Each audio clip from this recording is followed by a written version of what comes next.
And yesterday we looked in Kingdom Prologue there, the introduction, and worked through the matter of the definition of covenant, and it was found that the central idea has to do with very solemn commitments which have divine sanctioning, and covenants then are things that are made in solemn transaction involving especially oaths, calling upon God to be witness and enforcer and so on.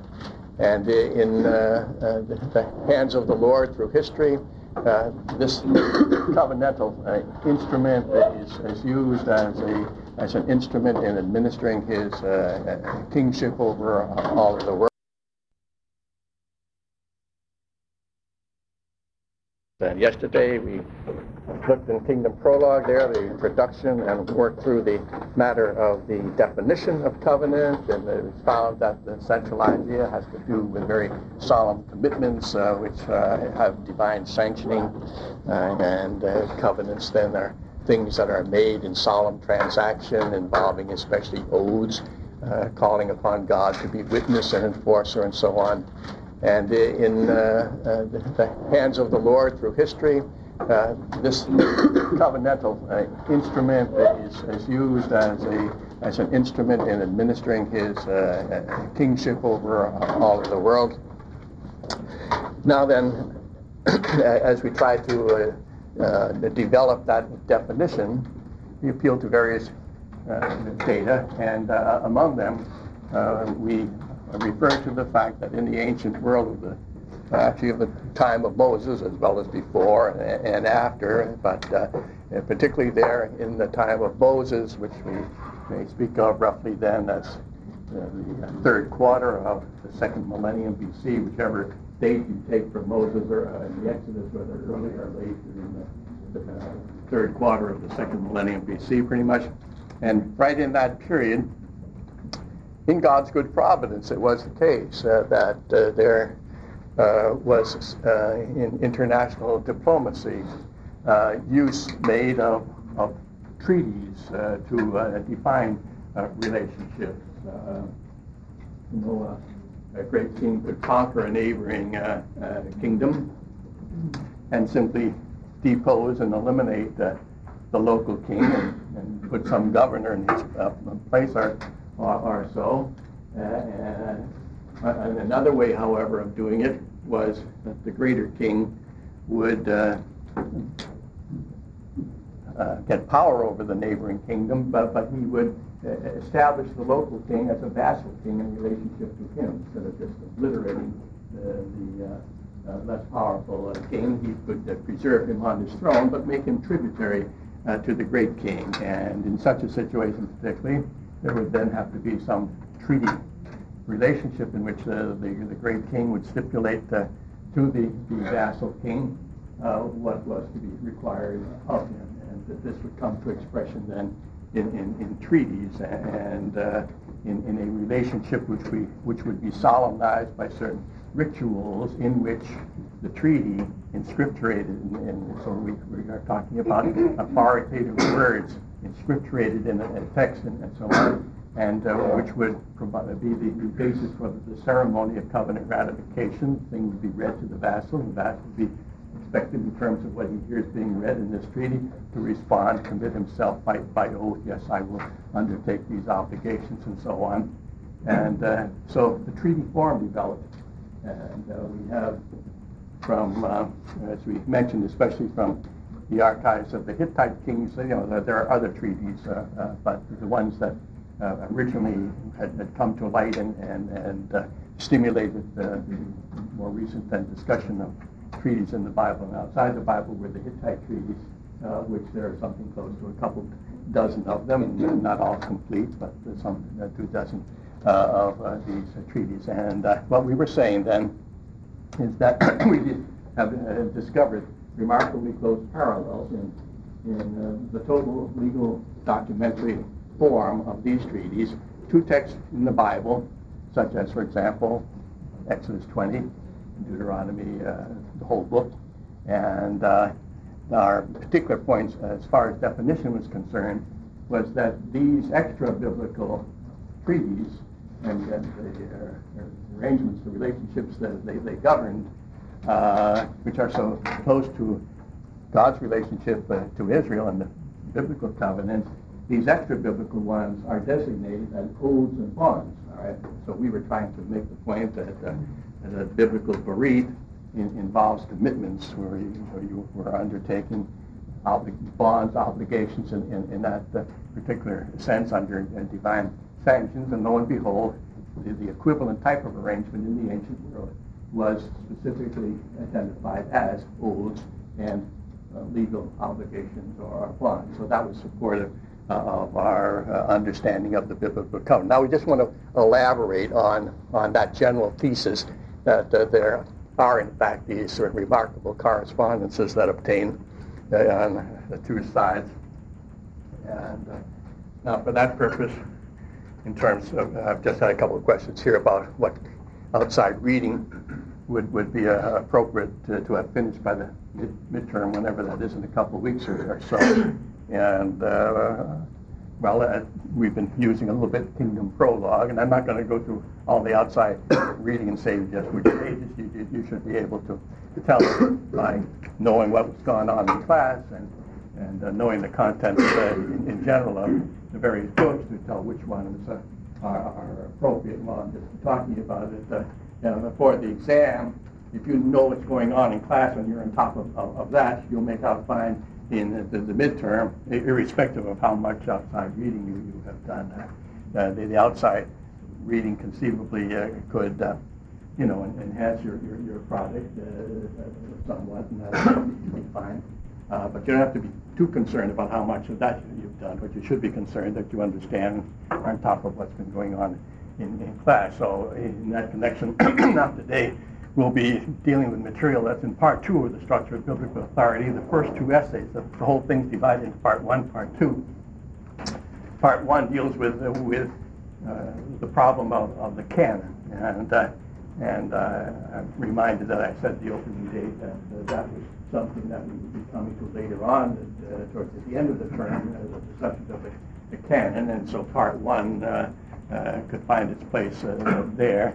But it so happens then that in part 2, I have the first 2 chapters are the 2 essays I referred to, I guess yesterday already, that I wrote on this subject of the covenants, the ancient Near Eastern treaties. So in your reading now, to flesh out the details of what I'll be covering in class, you can be consulting the Structure of Biblical Authority.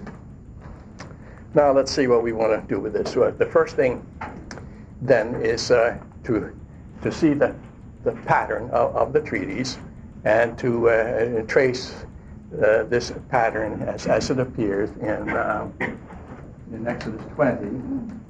So ancient Near Eastern the ancient Near Eastern treaties, all right? And then Exodus 20, and over here, Deuteronomy.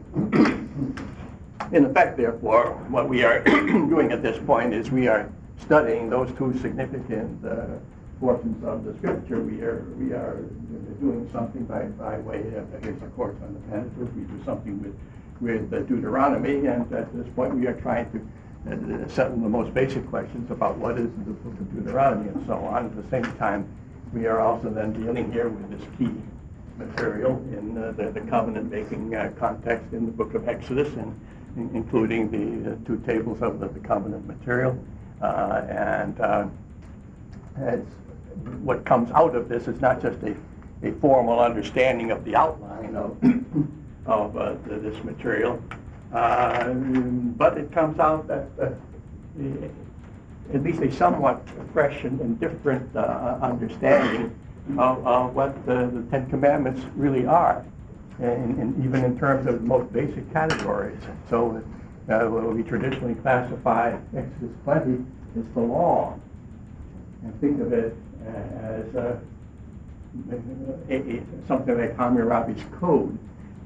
Even there, the word code is a question, but it's something which is just legislation, commandments, and so on, as if that for an adequate identification of what's going on there, and it isn't at all an adequate definition of what's going on there. What we are discovering is that this is a treaty, it's a covenant. Law is only one part of the covenant, and so I'm just trying to suggest then that you shouldn't be thinking of this as just a formal exercise, but it's a fundamental attempt to get a better grasp of what the Ten Commandments really are. And if we see that it is a treaty, anticipating the implications of this, if we see that it is a treaty, it is a covenant, then the questions come up, with whom was this covenant made, to whom does it appertain, and so on. And of course, it is the old covenant that was given to Israel, and through your circumstance. What does that mean in terms of the place of Exodus 20 in your life, or in the life of the Christian church today? Is it just a set of permanent moral requirements that dropped out of heaven from men universally, and therefore we can just apply the whole thing without qualification to ourselves today? Is that really what it is, or was it designed for a particular community at a particular time? And so it might take a little more finesse for us to find out then what here applies to us and what doesn't. These are large issues, and so we want to start thinking about them. And we begin then just by noticing, first of all, the evidence that shows that it is in fact a treaty. All right, the treaties then had a complex structure, usually divided into about 6 parts. We might be able to classify them in more broadly, maybe in terms of 3 sections. The first would be the claims. Here's the suzerain, here's the vassal, and they're going to establish a relationship where the vassal then is going to be subservient to the suzerain, and bring him tribute, et cetera, and so now, why should he? Why should the vassal serve him? The suzerain has to establish his claims on the commitment and service of the vassal, and he does it in 2 ways. The 2 claims, first of all, then.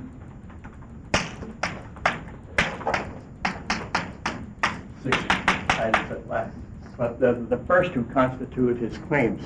His first claim is who he is. Just in a word, who he is constitutes a claim. And the second claim is what he has done. And so he begins by stating who he is. And the way, these were documents, as I said, that were actually read at the covenant ratification ceremony. And so it is a matter now of the suzerain addressing the vassal. I, thou, first person, second person. I say this to you. Now, that's a major point of difference, you see, between one of these treaty texts and a law code, like the Code of Hammurabi, where everything is in the third person. Its laws are not say, I say this, that you shall do that, but the Babylonian texts would begin with very often with the words Shuma Awilam. If a man, third person, say Shuma Awilam. If a man does thus and so, and then this will be the way you deal with that, and the penalty imposed, and so on. Third person, but not here. Here it's I, thou. It's the suzerain addressing, and so he says, who am I? I am. So we get the I am. The preamble, the title, in which the suzerain identifies himself, and of course he wants to have the most grandiose,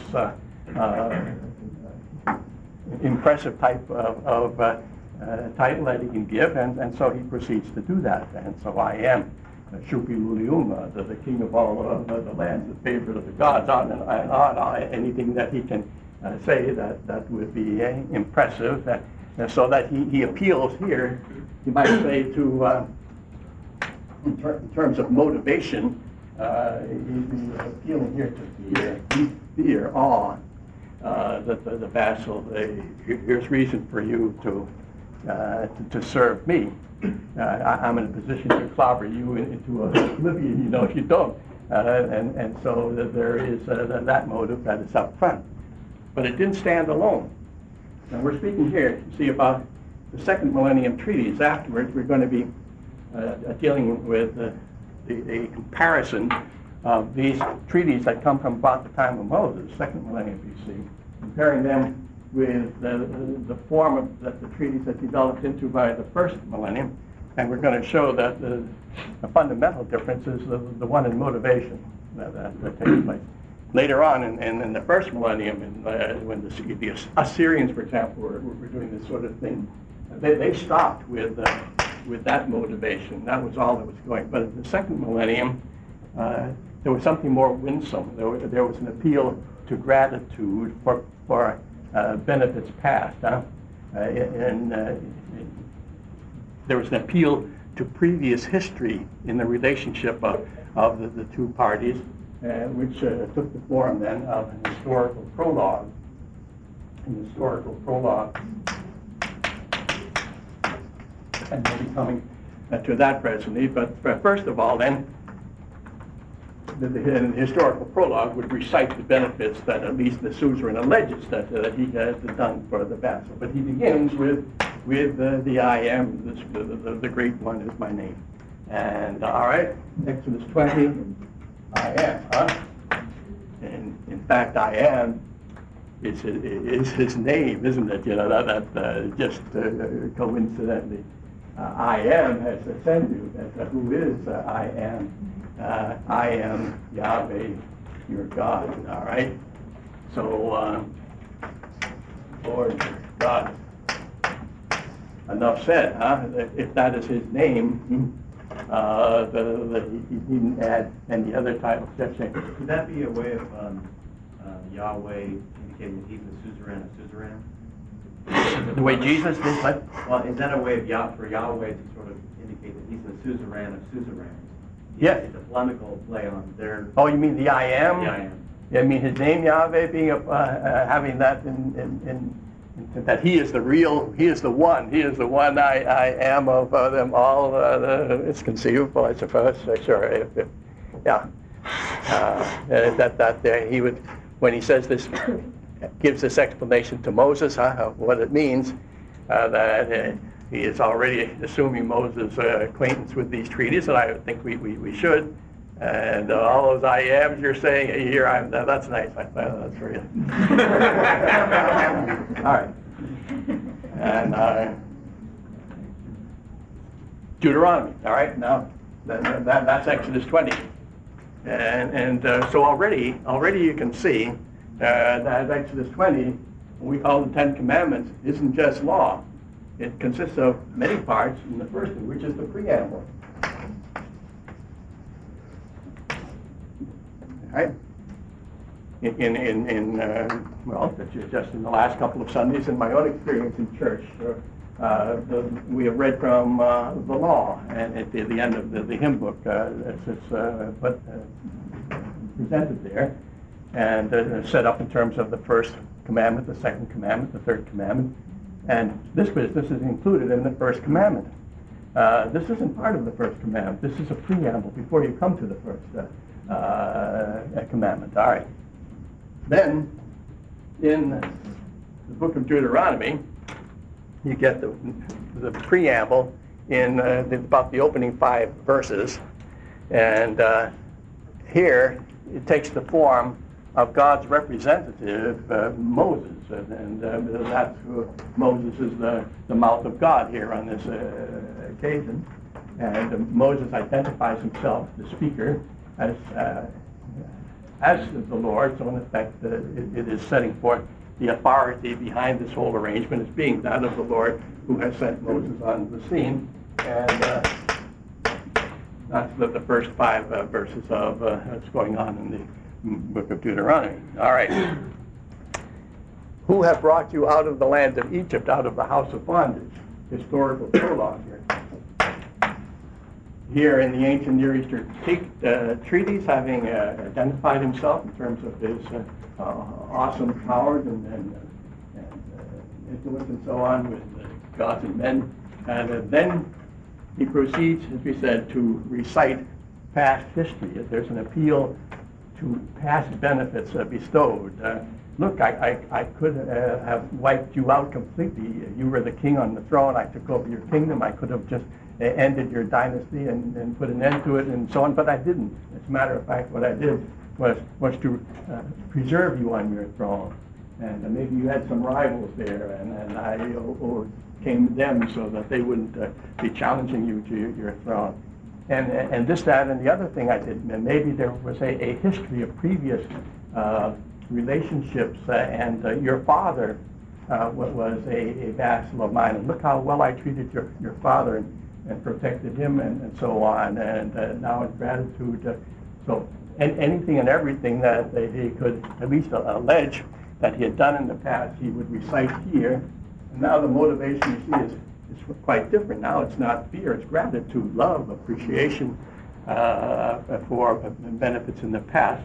And you can see how all of that would fit very readily into the biblical situation, how God could make such good use of this literary pattern to give expression to the various facets of his identity and relationship to Israel as their king, but also as their protecting father. And by the way, both of those models come to expression within the treaties, both the political model of the Lord's servant, but also the language of the family authority structure of the father and the child, and the suzerains are identified in both of those ways. That's both Lord and Father, so that there's no real tension between these things. All right, Exodus 20. Before you get to the first commandment, not only I am, but also Exodus. I am the God of the Exodus. I am the God of redemption. I am the God of saving grace, who brought you out of the land of Egypt, out of the house of bondage. All right. So his appeal to his wondrous acts of mercy, then the Exodus salvation that he had accomplished for his people.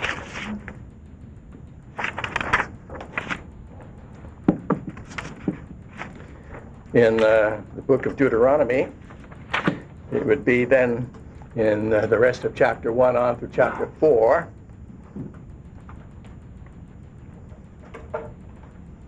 That you have the historical prologue. So read that for yourself, and you'll see how at this point then Moses goes back and he just discusses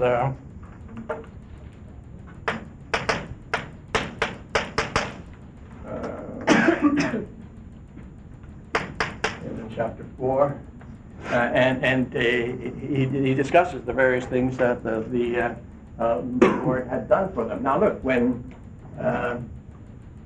treaties that had been once made with the people were renewed, or when the relationship was being renewed, you didn't just repeat the old historical prologue, but you brought it up to date. You kept it current. And that's, of course, the relationship between Deuteronomy and Exodus, is it not? The book of Exodus, Exodus 20, tells us what happened there at Sinai. Deuteronomy is telling you, of course, of what happened 40 years later, at the end of Moses' life, when, and that in fact turns out to be the whole point of the timing of this covenant renewal, namely that Moses, God's representative, is about to leave the scene. He's about to die. God's going to take him on the mountain, and up on the mountain, and he died. And so it's necessary that the covenant arrangement, the house of God, be set in order again. And so the covenant is renewed these 40 years later. All right. So Deuteronomy is a renewal of the Sinai covenant, and as it is renewed, then here you don't stop with the Exodus, but you go on. What has happened meanwhile in these 40 years, and especially right towards the end, what has happened is that God not only preserved them through the 40 years in the wilderness, but he has now brought them into the Transjordanian area, and they are poised there on the brink of the Jordan to go across and to conquer the land, and it's already dispossessed some nations there on the east of the Jordan for the Israelites to take over. And so not only Exodus now, but the beginnings of the conquest and the settlement and the inheritance as well, the Lord appeals to as a basis for why Israel should serve him. He has made covenant with them. He has kept that covenant with them through the 40 years while they were breaking the thing. He has kept covenant. This is what he's done for them. They should be full of gratitude and love him, of course. Now, it's in the light of this, then, that their covenant breaking is all the more heinous and vile, full of God's blessing, waxing fat, and so on. They abandon God and attribute all their blessings to Baal in some way. What a perverse people. The end of their history is clearly adumbrated by this stiff-necked kind of lack of appreciation, which is evident right from the beginning. All right, those are the claims then. Those are the claims of who God is and what he's done. And now comes the commandments, all right? The stipulations of the covenant. What is it that God requires of Israel? What commitments does he want from them? So we have stipulations, let's call them. The obligations, the commandments. And very often in these treaties, the stipulations, this third section, fell into two parts. First, the general, and then the specific. So the general, the basic requirement was, of course, that for an exclusive commitment to the suzerain. He was establishing his authority over the vassal, and you, the vassal, now must be committed exclusively to him. You cannot be simultaneously serving some other suzerain. You cannot be sending your tribute off in other directions. But your total commitment and service must be whole-souled exclusively to the I am who has spoken to you here. And that's the basic general statement, and it involves the further general thought that the vassal is to be a friend to the suzerain's friends, and the vassal is to be an enemy to the suzerain's enemies, although not all spelled out. And as we'll be seeing, the commitments here are primarily then from the vassal to the suzerain. It was at least understood that the suzerain was assuming the position of a protector, so that the whole arrangement might be called a protectorate, and that therefore it was, of course, in his own self-interest that the suzerain should protect the vassal from being conquered by others, because if they were conquered by others, the suzerain would lose the flow of tribute from them to himself. So in his own self-interest, of course, the suzerain would also undertake so that he would be a friend of his vassal's friends, and he would be an enemy to his vassal's enemies. And of course, you'll catch the ring of that as corresponding to material in the Bible of how God deals with Abraham and his followers. That whole business of a friend to your friend and enemy to your enemies, it's all part of the usual treaty kind of relationship. So there would be the general, the general requirements, and then you go on to the ancillary, the auxiliary specifics. What's expected of the vassal in days of peace? What's expected in times of war and days of peace? You will make your annual pilgrimages up to the palace of the great king with your tribute, specified how much tribute you are to bring. You will respect the authority of the great king over criminals or who may be fugitives from his realm, and the laws of extradition and so on, that you will capture any fugitives from the justice of the great king and hand them over to the on and on, all of these things. And if there's war, if there are enemies of the great king, as we said, now you must go through on that basic principle to be an enemy to my enemies, and this is how many troops I expect you to bring, how many chariots, how many this, that, and the other thing. And so it's all spelled out then in detail here in the stipulations. Now we get to the law element in Exodus 20. The whole thing is not law. Law is only one part. Of course, it is a conspicuous part. And so now we get the 10 words, as they're called, the 10 commandments themselves.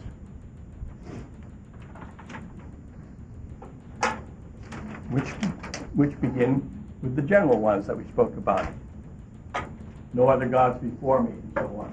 A total, pure commitment to Yahweh Elohim, who brought you out of Egypt. And that's the basic type of thing that is spelled out in the first few of the commandments. And then you go on to the rest as to how you are to relate to others round about you. The rest of this covenant community, you are all the friends of you and your neighbors, huh? You and your neighbors, you're all my friends, and therefore I want you to act like a friend to my friends, and so forth, and therefore the law of loving them applies, and so all of the secondary level of the laws then we have, just as in the ancient Near Eastern pattern, and all kinds of detailed correspondences in the requirements that are interesting, and with time try to spell them out. But the basic picture you get then, here is law in that sense, in the narrow sense of commandments. In Deuteronomy 5 through 26, stipulations of the covenant, with again the general division, 5 through 11, the general ones, and then 12 through 26, the specific ones. And once again, more you document. All right, we're talking about a treaty. Covenants, the relationship. Treaties, the text. Treaty is the document that defines and describes the covenant relationship. And so this covenant relationship is coming to expression in a document, in a text, and in a scripturated thing. And what do you do with this text here that is being used for the ratification ceremony? What is its nature? And so there's a special clause then within the treaty telling about its own disposition. How should they handle? What should they do with it? Well, the first thing they're doing, of course, is they're reading it to the people on this occasion. But then the next thing they are to do with the thing is that they are to preserve it. They must keep it there. The covenant has various witnesses. This is one of them. And so the Lord wants the text of the treaty available as a witness to the commitments that have solemnly by oath been ratified already as at Sinai. We come over to this part. And so the document clause then says that. Preserve it. The details of the preservation are interesting. Where do you preserve it? You preserve it in the sanctuary, the holy place, because and you see, these ancient treaties were not secular, that they were regarded as part of a sacred worldview where the people had their gods in their sanctuaries and so on. And this whole deal was going to be a divinely sanctioned, all right? These weren't the true God, there was superstitions, idols, and so on, but formally, that's the theory, they were to be divinely sanctioned, and there would be a house of God there, their God, and that's where they would reserve these particular documents then. And the specific language was that you would preserve it there under the feet of your God, under the feet of your God in his sanctuary, in his holy place. I want to come back to that detail afterwards, because it's the primary contribution or main point of my first article here on the two tables of the covenant, dealing with this. What were the two tables of the covenant? But just in general, then, the thought is that the treaties are in the sanctuary, preserved there under the feet of the God. And the next thing, periodically, periodically you bring them forth and you read them again to the people.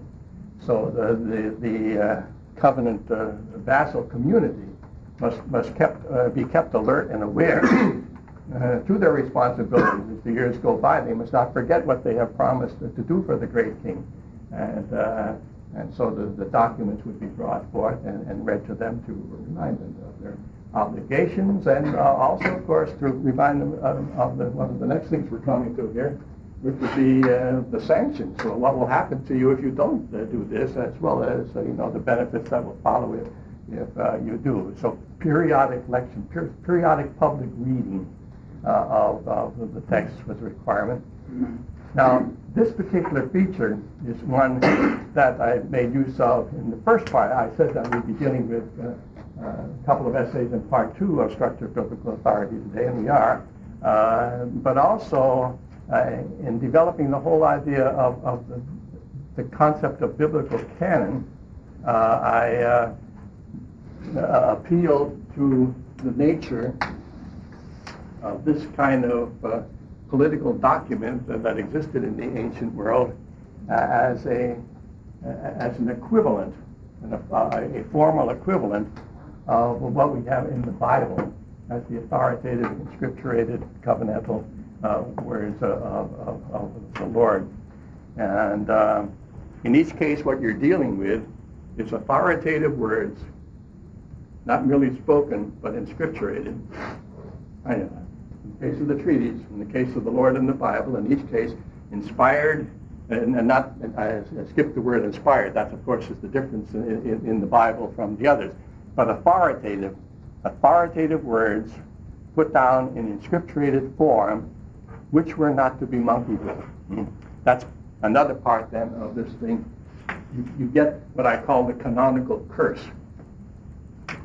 This document was to be preserved there, and you do not add to it, and you do not subtract from it, you do not change anything in there. It is inviolable. That's the concept of these treaties. That was the nature of this document.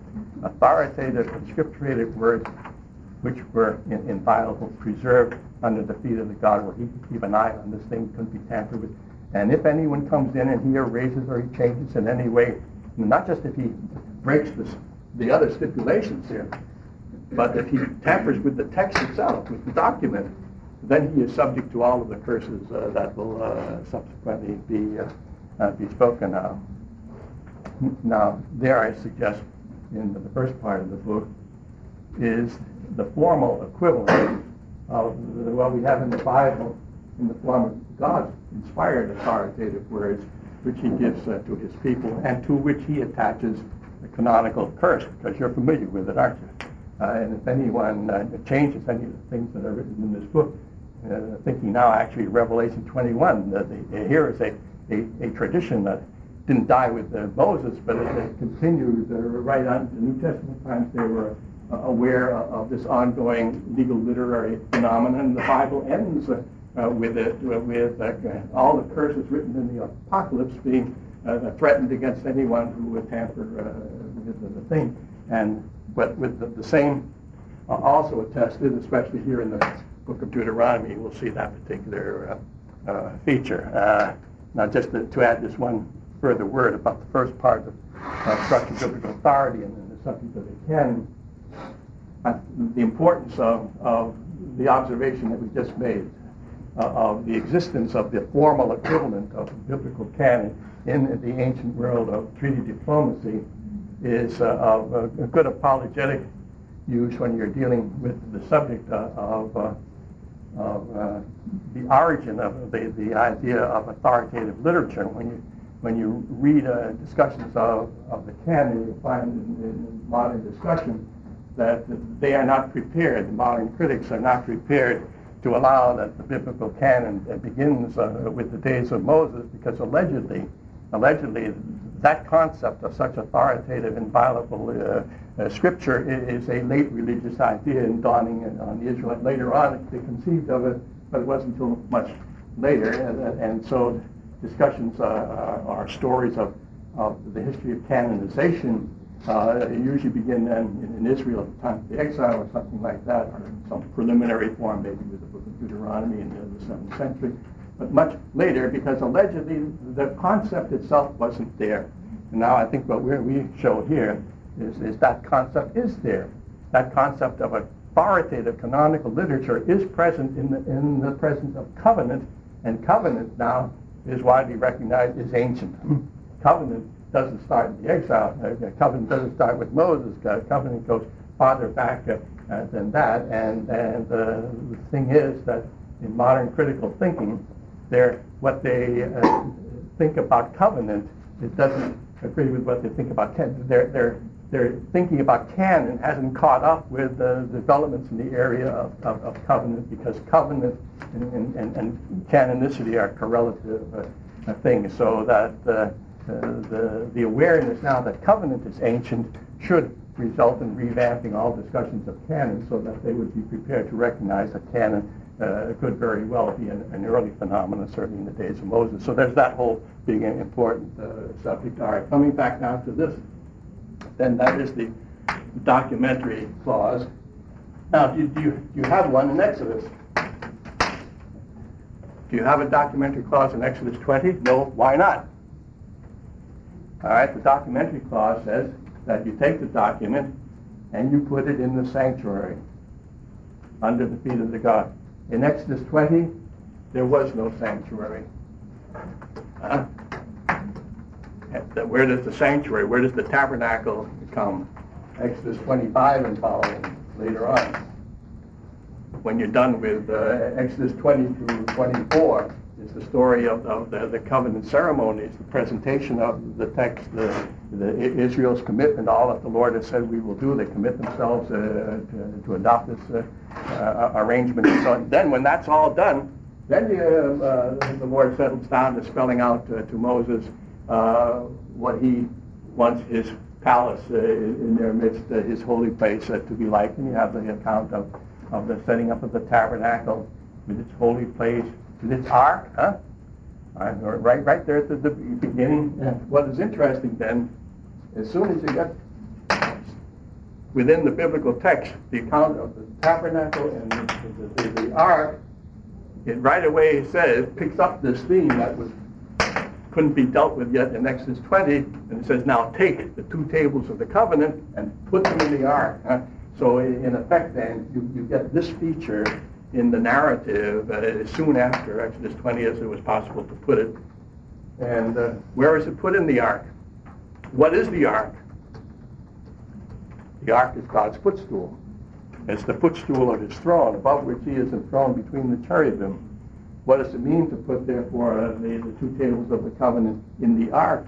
It is to put them under the feet of God, which rest upon that footstool. So that whole striking imagery of the document clause over here is then, in reality, adopted and carried over in the Scripture. And in the book of Deuteronomy, the same thing. It's in the closing chapters there are several of these closing features. The witnesses will be the next one, and then the sanctions, the curses and blessings will be the last. And in Deuteronomy, the sanctions will be in chapters 27 through 29 or 30. How do I usually put it? 30. The sanctions will be 27 through 30. And these other features of the witnesses and so forth, and this business of the depositing of the text and its public reading are interspersed here and in the closing chapter. So you can read the details of how it works out in here, and I just don't have on the top of my head that particular detail. But in the book of Deuteronomy, you do have that provision that the tables are the text of Deuteronomy. The text of Deuteronomy is to be put by the Ark of the Covenant.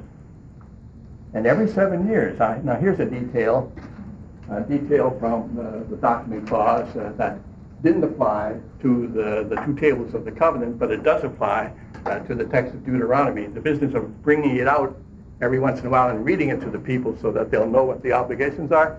Every 7 years at the Feast of Tabernacles, Israel was to have the text of this book of the covenant brought out and read to them. And moreover, these covenant curses, this canonical curse, you will find embedded in the book of Deuteronomy. I think I have the in Deuteronomy 4, early on already in verse 2, I think you have it, and perhaps in Deuteronomy 12, verse 32, you actually get that kind of language that you are not to subtract from, add to, or change anything in the text. So this fourth section is very much attested in the biblical documents. Fifthly, I'll come back. There's one other thing we want to say about the document. But the fifth thing, then, the witnesses. All right, the document was to be a witness preserved in the sanctuary. But then there are other witnesses to the covenant. And at this point, you would have what you might call this the invocation of the gods. Because at this point, they would call upon all of the gods to be witnesses to the transaction that was taking place between the suzerain and the vassal. An appeal would be made to the gods of both parties, which wouldn't be necessarily the same set of gods. But you appeal to all the gods of the vassal, the gods of the suzerain. All of them are invoked to be there as witnesses, and as they listed them, they would list first the ones who were most cultically active in the actual practicing cults of the people. But then they would end up with more general summarizing the statements, trying to have comprehensive insurance coverage here of all of the gods. And so they would invoke the gods of the streams and the mountains and the hills of heaven and earth, all the gods. And that's what the language was. All right. Do you have that? You have an invocation of divine witnesses in the biblical account. If not, why not? And of course, the reason is obvious. Now here, the Lord, we have seen, is taking over at considerable length and detail a pattern from the contemporary political world. Because formally, the same sorts of categories are involved. But at this point, you encounter a basic religious ideological difference between the two situations. And it's distinctive within God's dealings with Israel that we have to do with the one and only God, who does not recognize other gods. In fact, in the opening stipulations, he has told his people not to recognize any other gods, and so he is not himself about to recognize them either by calling them to be witnesses of his arrangement with his own people. So you don't expect to find the equivalent of this fifth category, this call to divine witnesses. And in spite of the sort of ideological, theological tension that exists, you do get a sort of a formal, rhetorical echo of these witnesses here and there in God's dealings covenantally with his people, including in the book of Deuteronomy, later on in the prophets, as God is conducting a lawsuit against the people. Do you remember how repeatedly God calls heaven and earth to witness against his people Israel? He does. So the same language that you find at the end of the pagan treaties, calling heaven and earth, they call heaven and earth, they conceived of as the divine beings. Of course, the Lord calls on heaven and earth as his own creatures, and yet just as a rhetorical advice, he personifies them and calls them to be witnesses to what is going on. So even that feature finds echo and expression in biblical covenant. And then finally, the gods are called to be witnesses not only, but enforcers. They are the ones who are going to deal with the vassal if he breaks the covenant. The gods are called, the text is put under the feet of the god so the god can see it. And know what's expected of the vassal, and know the punishments that are specified, so that the gods themselves can inflict those curses upon the people. So they are being invoked as witnesses, but also as executives, as enforcers, as those who will visit the sanctions of the covenant. And so that sequence, the witnesses and then the sanctions, is an understandable one. The curses and the blessings. If you break the covenant, curse. If you're faithful to the suzerain, blessing. And now, do you have any curses and blessings in Exodus 20? Yes, you do. Not just as one little section at the end, but somewhat dispersed throughout. And that, by the way, is not an unattested arrangement. We have listed it here in the more usual way, that the sanctions come as a section at the end. Actually, there are some treaty texts where the curses are scattered here and there throughout the whole document. And in Exodus 20, that's also the case. Obey your father and mother, that your days may be long in the land which the Lord your God gives you. There's a blessing sanction attached to right there to the fifth commandment. Visiting the iniquity of the fathers upon the third and fourth generation of those who hate me, and showing mercy to thousand generations of those who love me and keep my commandments. There are the curses and the blessings of the covenant interspersed among the Ten Commandments and one or two others that will come to your mind. The sequence here is that of curses and blessings. In Exodus 20, they are, as we said, somewhat dispersed among them. In Deuteronomy, on a big scale now, in 27 through 30, you get the sanctions. It happens to be in the reverse order. Here's the blessings and the curses. The blessings and the curses of the covenant. And this happens to be the sequence that you would get in.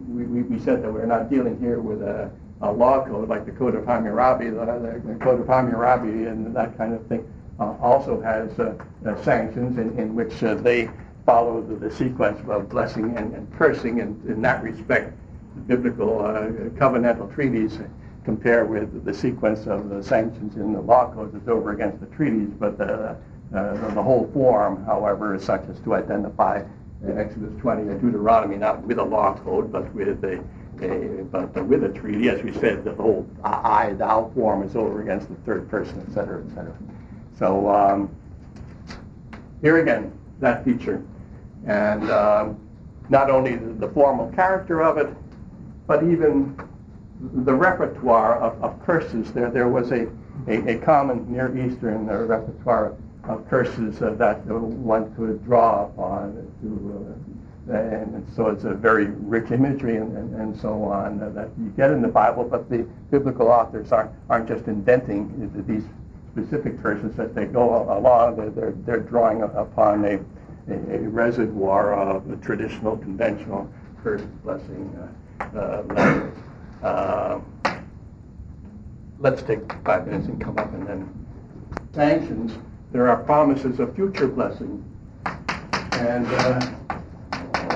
so there, again, there's the dual motivation, not just of the fear of the curse, but of the thankfulness for the blessings that the suzerain is going to provide for you in the future. So that's a strong element, and we'll be wanting to refer to that when we come to compare the later treaties of the first millennium, which are lacking in at both of those points, whether an appeal to past or future benefits. The one other detail then we wanted to pick up on, I said we come back to the fourth element, the document clause. So here then are our instructions as to what to do with the treaty text.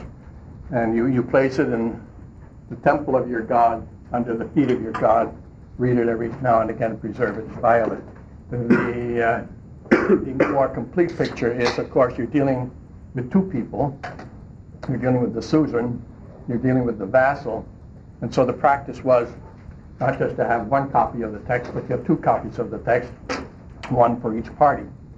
And so the specifications are actually that you place these texts in your own temple. The suzerain has his temple, and the vassal has his temple, different gods even conceivably. And each places the text in his own God's temple under the feet of his own gods. And so clearly what you're talking about here is two copies of the same text. And clearly that's also then what you're talking about in the Bible when you talk about the two tables of the covenant. You talk about God's copy and Israel's copy. And they are not different. They are duplicate copies, which of course then flies in the face of the whole traditional understanding of the two tables of the covenant.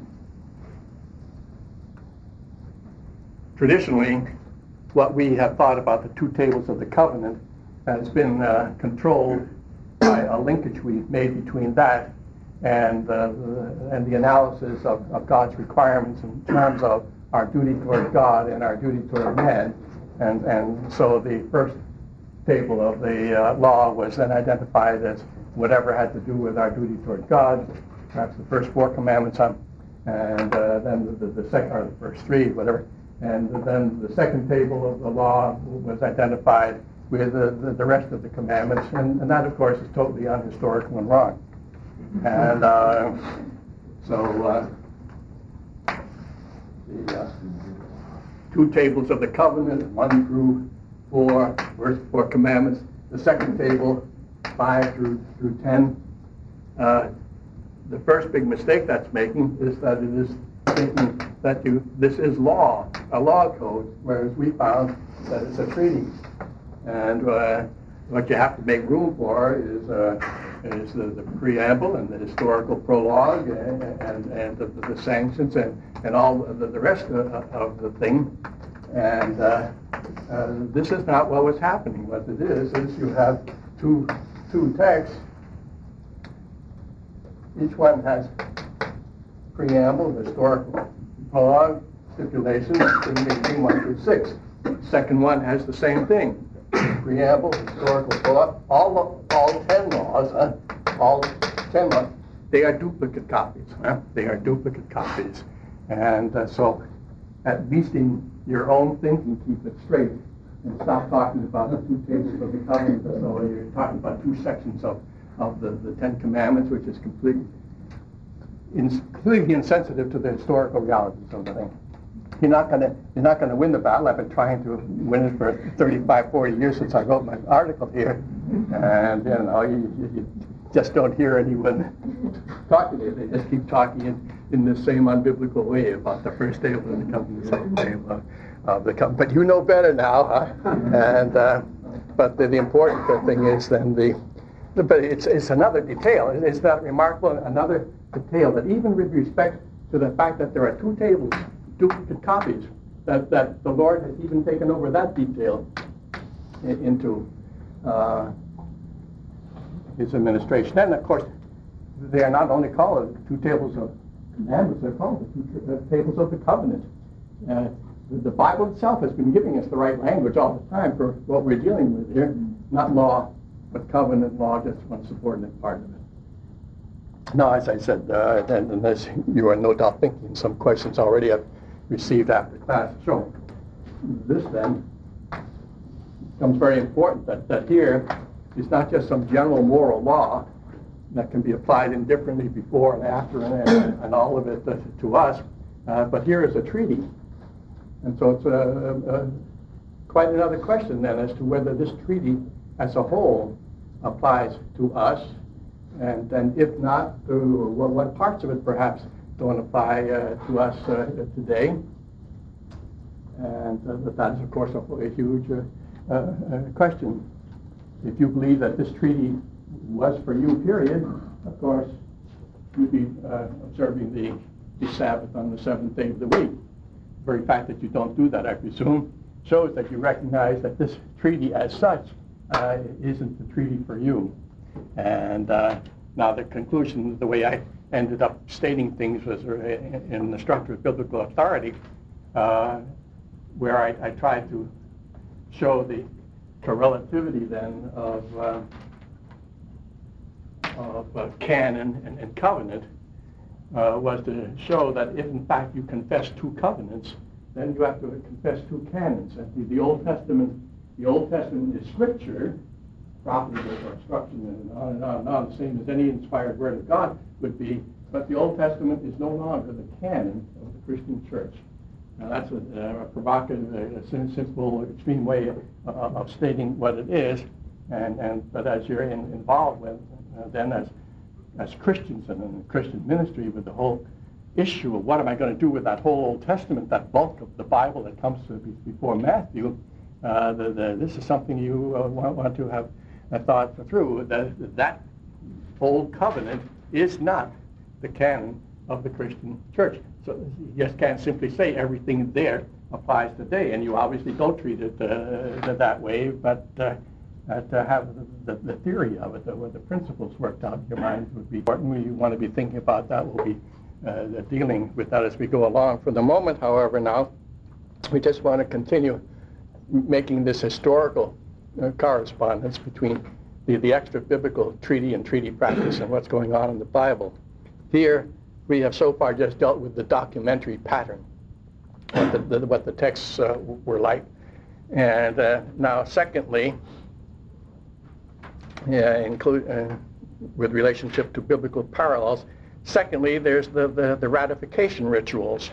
In the Bible, Moses comes and presents this material to the people in each case. And it is the occasion of calling them to an oath. And in connection, especially here in Exodus 19 through 24, in connection with the covenant ratification, there's not only the reading of the document, but there's the taking of animals and killing them. There's altar sacrifice, which, whatever its atoning symbolism, also seems to be indicating the curses of the covenant that come upon a covenant breaker. And it is through such a ritual then of promulgating the document, through reading it and ratifying it through oath, but also of symbolizing the curses of the oath in a ritual of cutting up and so on. It's that sort of thing that happens here, and that's the way they ratified covenants in the ancient world as well. There would be the reading of the document, and there would be the cutting up of animals to slay them and so on. We can just throw in one interesting illustration of a specific kind of covenant-making episode we read about in texts from even before the days of Moses, from the patriarchal period, about the 18th century BC, of a situation where a lieutenant and ambassador of a great king, as in his name,